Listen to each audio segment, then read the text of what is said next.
Hello and welcome to a Tidal Cyber Fireside Chat. We got this covered on attack coverage introspection. In this chat series, what we're doing is we're talking with a number of vendors about their experience using the attack framework, understanding the goods of it, the bads of it, how it's worked for them, as well as about attack coverage, which is in itself a hotly debated topic about how to do it right. And so with us today, we have John Lundgren from BreachBits discuss specifically his lessons learned around using attack, communicating about it, how he maps to it, and really anything else interesting about attack coverage that they might have to share with the community to hopefully help people learn something a little bit. So John, with that, why don't you start by introducing yourself and explain about your capabilities that your solution provides? Perfect. Thanks, Frank. Thanks for having me on here today. So as you said, my name is John Lundgren. I'm the CEO and co-founder of BreachBits.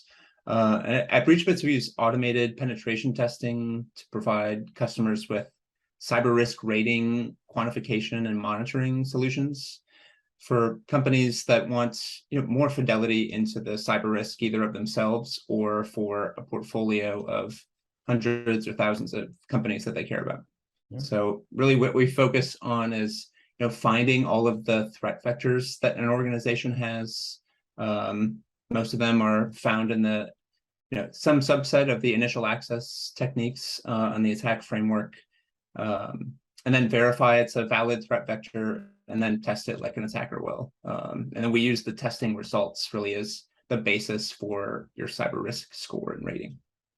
Yeah, I really appreciate you joining us today, and I think that you bring an interesting part of the conversation that frankly, at least in my background, I don't get to talk a lot about, and that's usually the stuff that is at the left-hand side of that attack matrix if you're looking at it today, and how not just to test the stuff post-exploit, which is where my background's been, but the stuff before you get it, and really understanding how to do testing before that. So I think that you're going to provide some really interesting perspectives. And I guess the first one is just what got you into attack initially? How long have you been using it? Why did you start using it?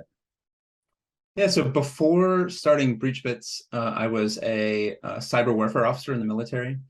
And as my teams would try to communicate to either senior leaders or policymakers, how defensive measures or different technologies stacked up against potential attackers, I think there was a common perception that there was just an endless amount of opportunities that an attacker could have.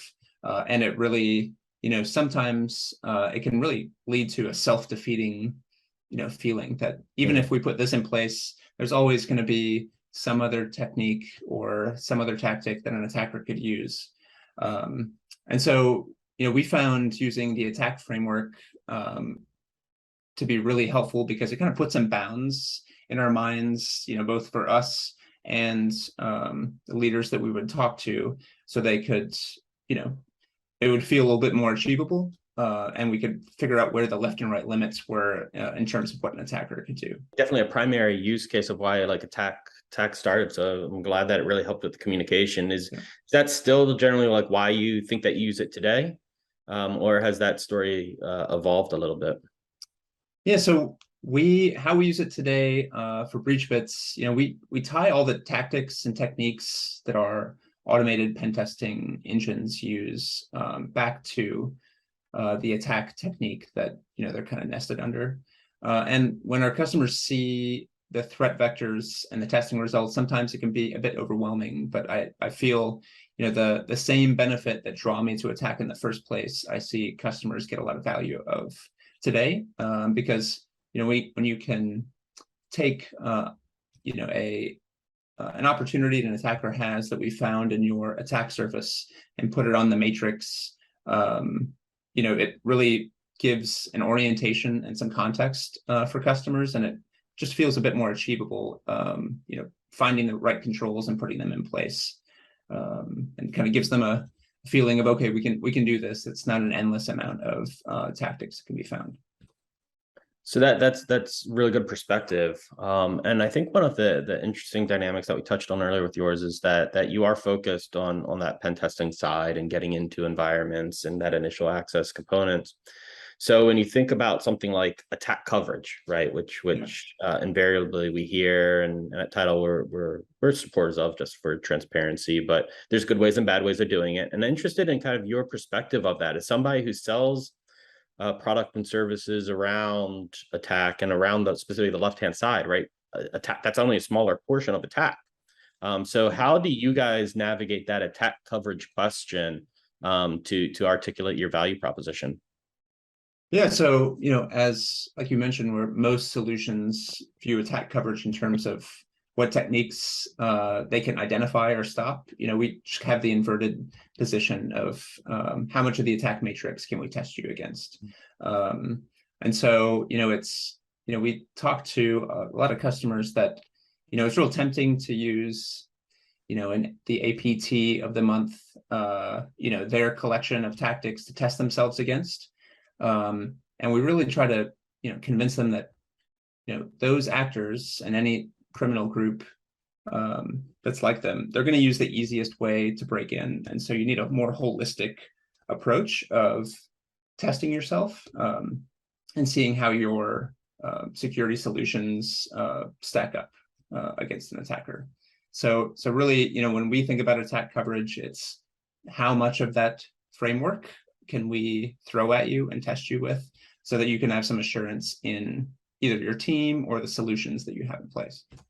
And I really like the perspective there on it's about understanding the holistic picture, right? It's not just about the one solution fits all, whether you're talking defense or offense, right? It's about being able to understand how they all interplay and balancing the techniques over here and the solutions that provide them versus the techniques over here and the solutions that provide them. And one of the other things that definitely comes up when we talk about that is the not every technique is even created equal, right? So when you think about, you can't completely rely on keeping the bad guys out, but obviously keeping the bad guys out has to weigh something significant. So you bring up some really interesting points there. So at Tidal Cyber, as I've mentioned in the past, and as you'll know, right, one of the things that we're doing is trying to build out a repository of attack mappings in a publicly accessible knowledge base. Hopefully bring transparency to what end users have to address their threats, or in this case, test those threats so that they know how well they're positioned. And so interested in kind of what made you jump into this initiative from the get-go, right? You're part of our initial launch here. And so what made it that BreachBits wanted to support this? Yeah, so I think it's kind of like I mentioned earlier, I think it's so important for organizations when they're trying to take a clear-headed approach to, where their cyber risks are, that, they have a threat-informed mindset when they do that. I know I've worked with organizations that, can just feel overwhelming.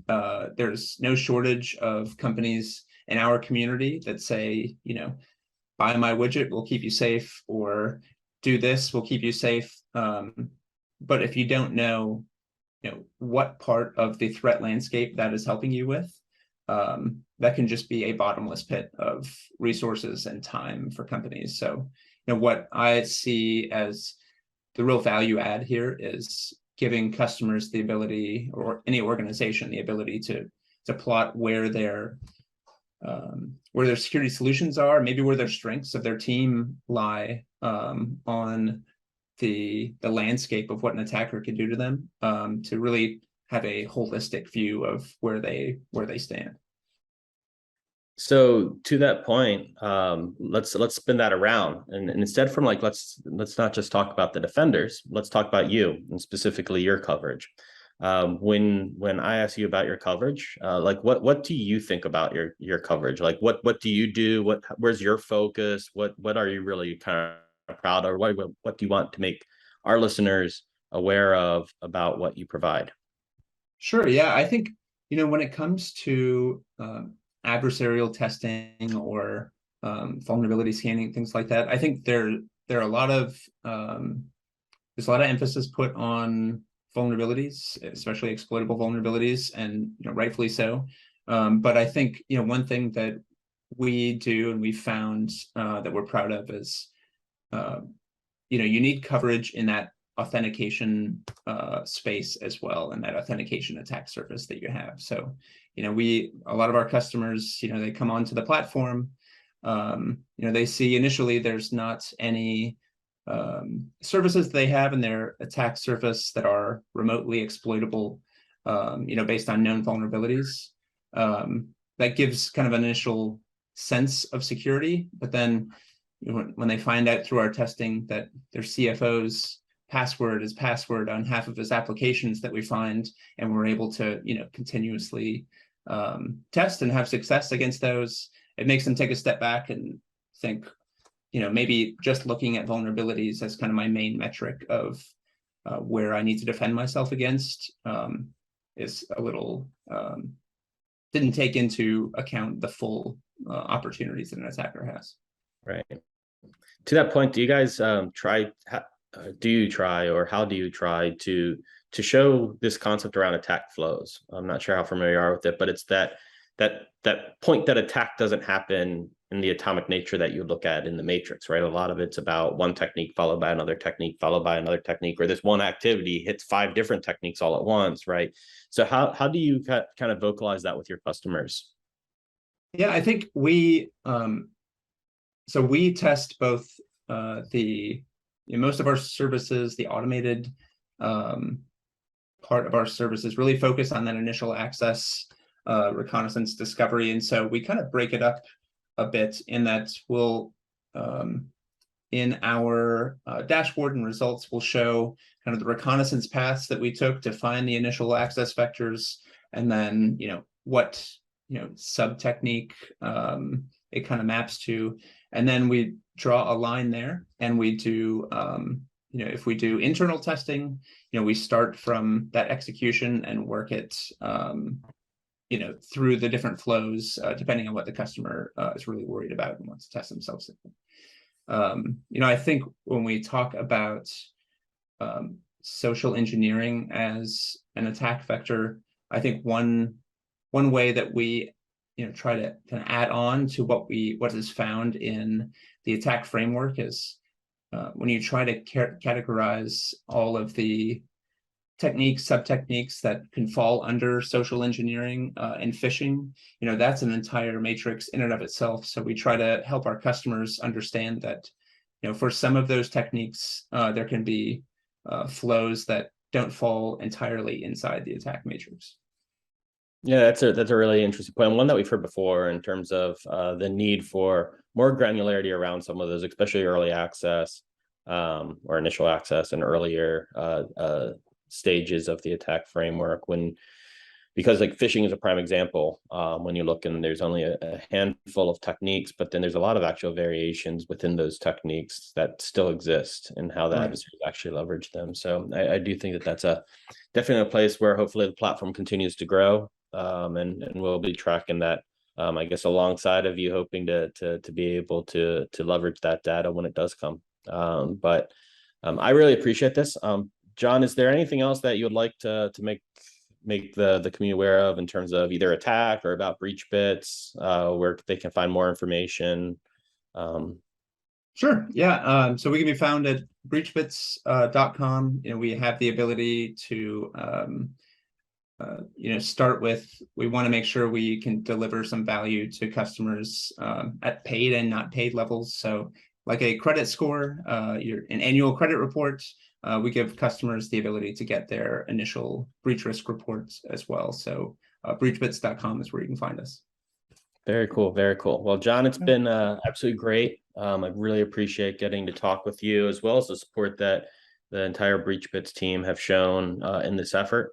Very glad and to have your representation on the platform and get some of those the resource development or initial access and what have you techniques covered. So really appreciate that. And for all those listening, thank you for doing so, and we'll join you next time. But for now, feel free to drop off to tidalcyber.com to get access to Tidal Cyber's platform. And we look forward to having you. Thank you very much.